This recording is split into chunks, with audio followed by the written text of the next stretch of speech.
नमस्कार, बहुत बहुत स्वागत है आप लोगों का इस नए वीडियो में।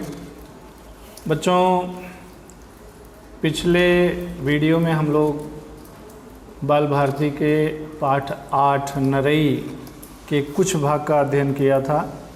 अब उसके आगे हम लोग देखते हैं। हम लोग जहाँ तक आप लोगों को याद होगा, ये दूसरे पेज पर 1, 2, तीसरा पैराग्राफ हो चुका था। अभी तक जो हम लोगों ने पढ़ा, जैसा कि आप लोग समझ रहे हैं कि लेखक डॉक्टर श्रीकांत उपाध्याय, इन्होंने एक यात्रा वृत्तांत लिखा है। ये जलपाईगुड़ी से और महानंदा एक्सप्रेस के द्वारा यात्रा कर रहे हैं और इनको दिल्ली जाना है। तो रास्ते में इन्होंने ट्रेन की यात्रा के समय रास्ते में अगल बगल इन्होंने क्या क्या देखा, इन सब चीज़ों का वर्णन किया है, जिसमें बड़ा ही मनोरम दृश्य उन्होंने अपने लेखनी से उपस्थित किया है। ये यात्रा कर रहे हैं महानंदा एक्सप्रेस से और जलपाईगुड़ी के बाद किशनगंज आया। किशनगंज के बाद उन्होंने अगल बगल जो भी दृश्य देखा उसका वर्णन उन्होंने किया है। इसके बाद कालियाचक, मालदा, ये सब रास्ते में जो पड़ने वाले स्टेशन है वो सब आए, इसका उन्होंने वर्णन किया। अब आगे हम लोग देखते हैं,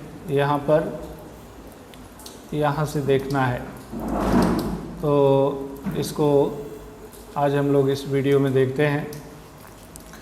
यह उपनगर बांग्लादेश की सीमा पर अवस्थित है। ये जो कालियाचक उपनगर है, उपनगर यानी छोटा नगर, ये जो कालियाचक उपनगर है जो मालदा ज़िले में है, ये बांग्लादेश की सीमा पर अवस्थित है। अवस्थित है मतलब स्थित है। सीमा रेखा पर बाढ़ खड़ी है और सीमा रेखा जो बांग्लादेश और भारत को अलग करने वाली रेखा है, सीमा है, वहाँ पर बाढ़ बनाई गई है। बाढ़ के दोनों ओर खेत हैं, बांग्लादेश की तरफ भी खेत हैं और भारत की तरफ भी खेत हैं। पुलिस और बीएसएफ है, वहाँ पुलिस का पहरा लगा रहता है। कोई अवैध तरीके से भारत से बांग्लादेश में न जाए और कोई बांग्लादेश से भारत में प्रवेश न करे, इसलिए वहाँ पुलिस का और बीएसएफ का, बीएसएफ बॉर्डर सिक्योरिटी फोर्स, ये वहाँ रखवाली करते रहते हैं। खेतों में मज़दूर किसान काम कर रहे हैं। किशनगंज के पास परिदृश्य बदल जाता है और जब हम आगे बढ़ते हैं, किशनगंज के पास आते हैं तो वहाँ का दृश्य अलग हो जाता है। उत्तर बिहार का यह विस्तृत भूभाग आरंभ होता है। अब ये उत्तर बिहार का भूभाग है, यहाँ से शुरू होता है, जहाँ प्रतिवर्ष बाढ़ का पानी विनाश लीला करता है। यहाँ प्रत्येक वर्ष बाढ़ आती है और बहुत भयानक जनधन की हानि करती है। बिहार के लोग इस बाढ़ से बहुत परेशान रहते हैं। जहाँ तक देख पा रहा हूँ पानी ही पानी। तो ये वर्षा के मौसम में ही ये यात्रा कर रहे हैं और इस समय जब ये बिहार में प्रवेश करी है ट्रेन, उनकी गाड़ी, तो चारों तरफ इनको पानी ही पानी दिखाई दे रहा है। पेड़, रुख पानी में, जो बड़े बड़े पेड़ हैं, छोटे छोटे रुख यानी पेड़ हैं, वो सब पानी में खड़े हैं। घर द्वार पानी में। कहाँ गए लोग, कहाँ गए पशु पक्षी? बाढ़ तो 1 महीने पहले आई थी लेकिन अभी भी पानी उतरा नहीं है। तो बाढ़ 1 महीने पहले आई थी लेकिन अभी भी वहाँ का पानी उतरा नहीं है। वहाँ के लोग कहीं ऊंचे स्थानों पर चले गए हैं। वहाँ के पशु पक्षी सब इस समय वहाँ पर नहीं हैं। तो भौगोलिक दृष्टि से उत्तर बिहार का ये अंचल धंसा हुआ है। धंसा हुआ मतलब नीचे है, अन्य क्षेत्रों की अपेक्षा ये ढलान पर है, नीचे की तरफ है, इसलिए प्रतिवर्ष यहाँ पर बाढ़ आती है और प्रतिवर्ष हवाई सर्वेक्षण होता है। नेता लोग, मुख्यमंत्री, प्रधानमंत्री, सब लोग इस बाढ़ का हवाई सर्वेक्षण करते रहते हैं। आगे देखते हैं।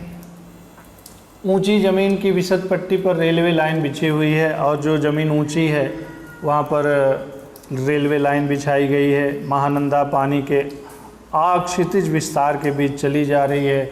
दोनों तरफ दाएं भी पानी, बाएं भी पानी, बीच में रेलवे लाइन ही केवल ऊंचाई पर है और उसी पर महानंदा एक्सप्रेस चली जा रही है।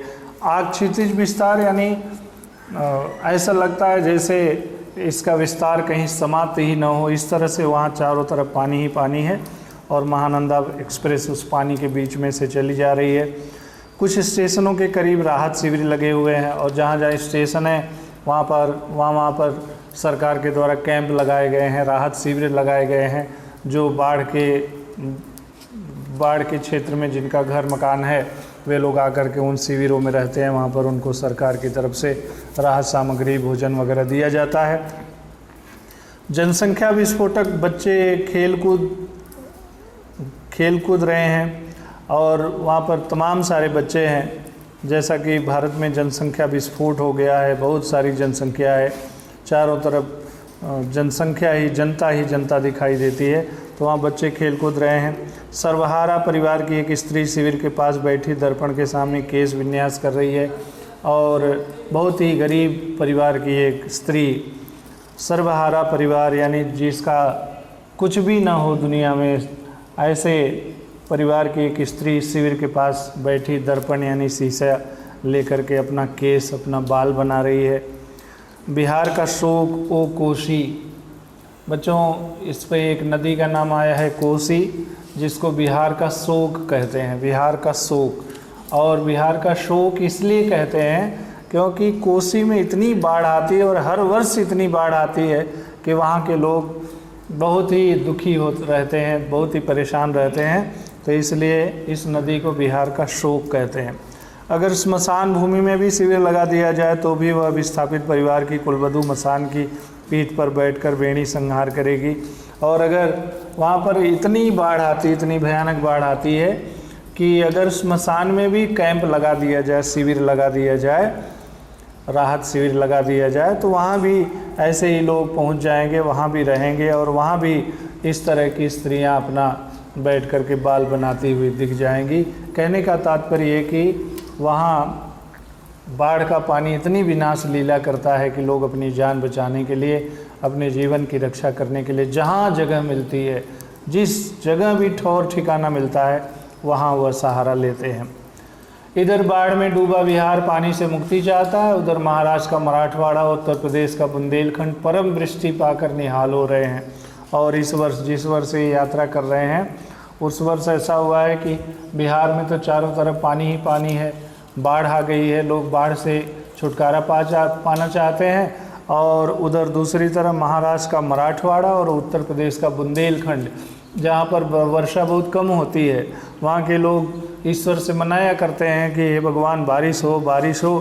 तो इस वर्ष बहुत अच्छी बारिश हुई है और परम वृष्टि पाकर, अच्छी बारिश पाकर के वे लोग निहाल हो रहे हैं, बड़े खुश हैं, बड़े प्रसन्न हैं। कटिहार के बाद भूदृश्य फिर बदलता है, फिर आगे ट्रेन आगे जाती है, कटिहार स्टेशन आता है, यहाँ का दृश्य फिर बदल जाता है। अभी तक तो हम लोग किशनगंज की तरफ थे तो वहाँ पर चारों तरफ बाढ़ ही बाढ़, और अब कटिहार स्टेशन आ गया तो यहाँ का दृश्य बदलता है। बाढ़ के दृश्य अब नहीं दिख रहे हैं, शाम का धुंधलका उतर रहा है। अब यहाँ पर कटिहार में कहीं पर बाढ़ के निशान नहीं दिखाई दे रहे हैं, यहाँ ऊंची ज़मीन है। और ट्रेन से यात्रा करते समय अब लेखक को शाम हो गई है, शाम का धुंधलका उतर रहा है, धीरे धीरे शाम हो रही है, अंधेरा होने लगा है। तो बिहार रात की बाहों में और मैं निद्रा के अनंत में, और बिहार जो जहाँ से ट्रेन गुजर रही है, चारों तरफ अंधेरा छा गया और पूरा बिहार रात की बाहों में समा गया।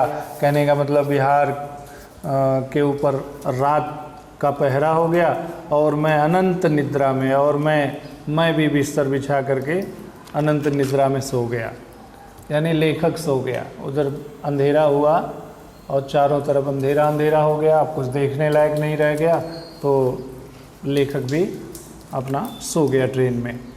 सवेरा हो गया है, दक्षिण बिहार की धान मेखला रात में आई और चली गई। और फिर इसके बाद जब लेखक की नींद खुली तो देखा तो सवेरा हो गया है। अब दक्षिण बिहार जो रास्ते में गुजर गया, धान मेखला, धान के लंबे लंबे बड़े बड़े खेत जो थे वो सब पीछे छूट गए, मुगल सराय पीछे छूट गया, महानंदा चुनार मिर्ज़ापुर क्षेत्र में प्रवेश कर चुकी है। अब इनकी जो ट्रेन है महानंदा एक्सप्रेस, वह चुनार मिर्ज़ापुर जो उत्तर प्रदेश में है वहाँ पर पहुँच चुकी है। कहाँ है देवकी नंदन खत्री के उपन्यास चंद्रकांता और चंद्रकांता संतित में वर्णित वे रहस्यमय जंगल और खोह कंदराएँ। अब लेखक एक बहुत बड़े लेखक का वर्णन कर रहा है, देवकी नंदन खत्री, जिन्होंने एक किताब लिखी थी चंद्रकांता और एक दूसरी किताब लिखी थी चंद्रकांता संतति। और उस चंद्रकांता संतति में उन्होंने जंगलों का, खोह कंदराओं का वर्णन किया है। तो लेखक कह रहा है कहाँ है वो खोह कंदराएँ, हमें तो कहीं दिखाई नहीं दे रही है। रेलवे लाइन के आसपास कुछ जंगली पेड़, कटी पिटी ज़मीन और नदी नाले के पार्श्व में रहने वाले सरपत अवश्य दिख रहे हैं। और ये जब आजू बाजू देख रहे हैं, अगल बगल देख रहे हैं खिड़की से, तो इनको वहाँ कुछ जंगली पेड़ और कटी पिटी ज़मीन, नदी नाले और कुछ सरपत के पौधे वहाँ पर दिखाई दे रहे हैं। ये प्रतीक हैं जंगल के, नदी नाले के। अब हम प्रकृति को प्रतीकों में देखा करते हैं और ये कह रहे हैं कि ये जंगलों के प्रतीक हैं। कहने का मतलब अब पहले जैसे जंगल नहीं रह गए हैं, जहाँ भी कुछ छोटी मोटी झाड़ियाँ, झुरमुट और सरपत खरपतवार दिखें, समझ लो वही जंगल है, क्योंकि अब पहले जैसे जंगल नहीं है। पानी में प्रसन्नचित खड़े हैं धान। पानी में कौन खड़ा है? धान के पौधे। और कैसे हैं? प्रसन्नचित। नीचे रेलवे लाइन के किनारे वर्षा ऋतु ने जगह जगह जलाशय बना दिए हैं। चूँकि वर्षा ऋतु का मौसम है, जहाँ जहाँ खड्डा है, जहाँ जहाँ गहरा है, वहाँ वहाँ पानी भर गया है, जलाशय हो गया है। कुएं से समन्वित हैं ये जलाशय। जैसे कुइयाँ होती है, छोटे छोटे कुएँ होते हैं, ऐसे छोटे छोटे जलाशय वहाँ पर दिखाई दे रहे हैं। अचानक एक जलाशय दृश्य पथ में आता है और अपनी संपूर्ण दिव्यता के साथ मेरे मानस पटल पर अंकित हो जाता है। अभी तक तो लेखक को छोटे छोटे जलाशय दिखाई दे रहे हैं, छोटे छोटे गड्ढे जैसे कुएं हों, इस तरह के गड्ढे दिखाई दे रहे हैं। लेकिन अचानक एक जलाशय दृश्य पथ में आता है, रास्ते में जाते समय इनके नज़रों के सामने आता है और वह संपूर्ण दिव्यता के साथ लेखक के मानस फलक पर अंकित हो जाता है। जैसे शिक्षक किसी बोर्ड पर कुछ अक्षर लिखते हैं और उस बोर्ड पर अक्षर अंकित हो जाता है, ऐसे लेखक के मन में वह जलाशय अंकित हो जाता है। यानी बहुत सुंदर जलाशय इनको दिखाई दिया, नहीं मिटेगी जन्म जन्मांतर तक वह छवि। और उस जलाशय का दृश्य देखकर लेखक बहुत अभिभूत हुआ, बहुत प्रसन्न हुआ, बहुत खुश हुआ और मन ही मन ये सोचा कि इस जलाशय की छवि, यानी इसका जो चित्र है, जन्म जन्मांतर तक मन से नहीं मिटेगा। जलाशय का पानी उज्जवल नीलमणि सा दमक रहा है। दमकना मतलब चमकना। नीलमणि माने नीले रंग की मणि। तो जलाशय का जो पानी है बहुत ही स्वच्छ है, निर्मल है, नीले रंग का है और उस पर सूर्य की किरणें पड़ रही हैं तो नीलमणि जैसा दमक रहा है। अपने अपने मृणाल पर प्रार्थना में मुद्रा में पानी में खड़ी हैं कुमुदनियाँ और वहाँ पर बहुत सारी कमल के पौधे उस जलाशय में दिखाई दे रहे हैं। कमलिनियाँ अपने अपने मृणाल पर, यानी अपने अपने डंठल पर वो खड़ी हैं प्रसन्नचित। खिली, अधखिली, अनखिली, उसमें से कुछ कलियां खिली हुई हैं, कुछ आधी खिली हुई हैं, कुछ अभी खिली नहीं हैं। ऐसी कुमुदनी यानी कमल और कमलिनी, कुमुद यानी कुमुदनी, तो ये कमल के ही पर्यायवाची शब्द हैं। तो ये सब के पौधे उस जलाशय में दिखाई दे रहे हैं और उसके फूल खिले हुए हैं। पानी पर ठहरे हैं कुमुदनी पत्र, और जो कमल के पत्र हैं, कमलिनी के पत्र हैं, पत्र यानी पत्ते, वो पानी पर फैले हैं। आप लोग देखे होंगे बड़े बड़े पत्ते होते हैं और पानी पर जैसा लगता है बिछाए गए हों, तो पानी पर कुमुदनी के पत्र फैले हैं। पानी के अरण्य में विहार कर रही हैं नन्ही नन्ही मछलियाँ। जैसे अरण्य माने होता है बच्चों जंगल, जैसे जंगल में जंगली पशु यहाँ वहाँ विचरण करते हैं, वैसे पानी के अरण्य में यानी पानी के जंगल में, वो जलाशय के पानी के जंगल में यानी जलाशय के पानी में नन्ही नन्ही मछलियाँ भ्रमण कर रही हैं, विहार कर रही हैं, इधर उधर दौड़ भाग रही हैं। जलाशय के किनारे छिछले पानी में खड़ी है एक घास नरई, और जलाशय के किनारे जहाँ पानी थोड़ा छिछला है, जहाँ गहराई कम है, वहाँ एक खास प्रकार की घास है जिसका नाम है नरई। और वह नरई लेखक को दिखाई देती है। इसमें न कोई गांठ न कोई पत्ता, भीतर से पूरी तरह खाली खोखली, एक नरम शलाका सूर्योन्मुखी। और ये कैसी है नरई? न इसमें कोई गांठ है न कोई पत्ता है, और भीतर से पोल है यानी खोखली है, और एक नरम शलाका यानी इसका जो तना है बहुत ही नरम है, और सूर्योन्मुखी, और इसका जो मुख है सूर्य की तरफ है, यानी ऊपर की तरफ इसका मुख है। इस तरह से नरई का पौधा खड़ा है। कोई देखे न देखे, कोई चिन्हे न चिन्हे, कोई जाने न जाने, सृष्टिकर्ता तो देखता है। अब यहाँ पर लेखक कह रहा है कि जो बड़े बड़े पेड़ हैं, जो सुंदर फूल पत्तों वाले पेड़ हैं, तो उनकी तरफ तो सबका ध्यान जाता है, लेकिन जो ऐसे पेड़ हैं, ऐसे पौधे हैं, ऐसे वनस्पतियाँ, इनकी तरफ किसी का ध्यान नहीं जाता है। तो लेखक कह रहा है कि कोई देखे या न देखे, कोई इनको पहचाने या न पहचाने, कोई जाने या न जाने, लेकिन सृष्टिकर्ता जो सृजन करता है, जो ब्रह्मा है, जो जिन्होंने इस संपूर्ण सृष्टि का निर्माण किया है, वो तो देखता है। सृजनहार तो चिन्हता है, जो सृजनहार है, जो निर्माता है इस संसार का, सृष्टि का, वो तो चिन्हता है, वो तो जानता है। प्रतिपालक तो जानता है, यानी कोई चिन्हे न चिन्हे, लेकिन सृष्टिकर्ता देखता है, वही चिन्हता है, वही वो तो जानता ही है। शायद गंगा पार काशी के मध्यकालीन संत ने नरई के किसी पूर्वज को कहीं देखा था और एक कालजयी साखी रच दी थी। तो और गंगा पार काशी में मध्यकाल के कवियों में, संतों में से किसी ने शायद नरई का वर्णन अपनी कविता में लिखा है, किया है। सतगंठी को पीन दे साधु न माने संक, राम अमली माता रहे गिने इंद्र को रंक। यानी सतगंठी कौपीन दे साधु न माने संक, राम अमली माता रहे गिने इंद्र को रंक। तो इस कविता के माध्यम से उस मध्यकालीन कवि ने नरई के पौधे का वर्णन किया है। जैसे कोई साधु पूरे शरीर पर भस्म लगाकर और कमर में कौपीन बांधकर खड़ा रहता है, तो उसी तरह कौपीन यानी लंगोटी, तो कौपीन बांधकर खड़ा रहता है, ठीक ऐसा ही नरई का पौधा ये दिखाई देता है। भस्मसात देह पर 7 गांठों से गठा कौपीन धारण कर साधु जब भागीरथी के तट पर सूर्योदय सा खड़ा होता है, तो वह जीवन और जगत का महानायक हो जाता है।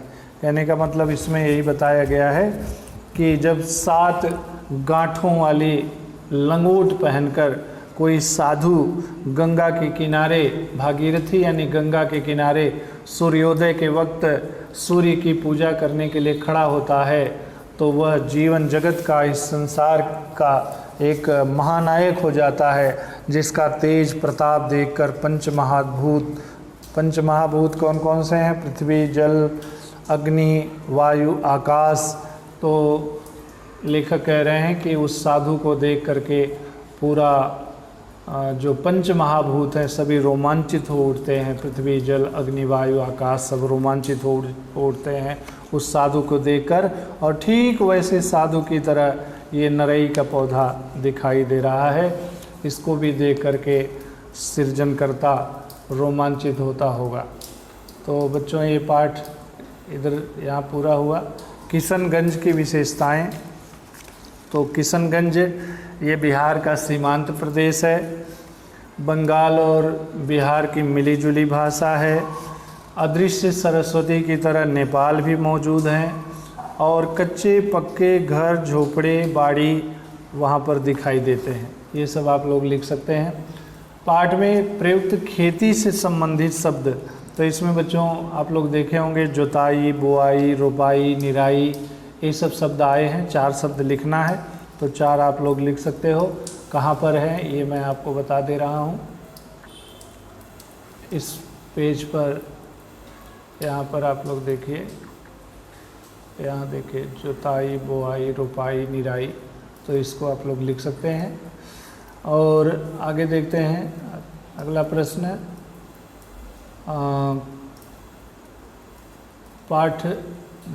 प्रश्न दूसरा है, विधानों का सही गलत वर्गीकरण करो। कौन सा सही है कौन सा गलत है ये बताना है।